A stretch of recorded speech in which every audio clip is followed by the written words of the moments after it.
একটি বাস্তবধর্মী বাংলাদেশি সমাজের গল্প।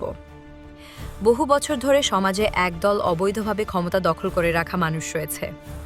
তারা মানুষের ওপর অন্যায়, জুলুম, অত্যাচার ও চাঁদাবাজি দবাজি চালিয়ে আসছে। সাধারণ মানুষ প্রতিবাদ করতে ভয় পায়, কারণ জুলুমবাজরা ক্ষমতাশালী ও হুমকিদাতা।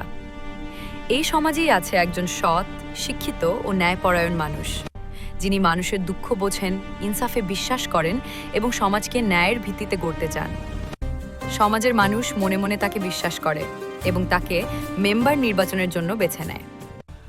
জুলুমবাজরা বিষয়টি বুঝতে পেরে ভালো মানুষের সমর্থকদের হুমকি দিতে থাকে, ভয় দেখায়, চাপ সৃষ্টি করে, নানা কৌশলে ভোট থেকে দূরে রাখার চেষ্টা করে।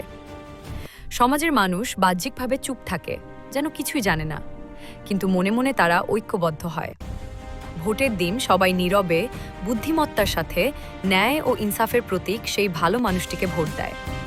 ফলাফলে জুলুমবাজদের পরাজয় ঘটে, সৎ মানুষটি বিজয়ী হয়। শেষ দৃশ্যে দেখা যায় সমাজের মানুষ আনন্দে হাসছে, স্বস্তির নিঃশ্বাস নিচ্ছে। অন্যায়ের জায়গায় ন্যায় প্রতিষ্ঠিত হয়েছে। ভয় অন্যায়কে টিকিয়ে রাখে, আর বুদ্ধিমান ঐক্য ন্যায়কে বিজয়ী করে।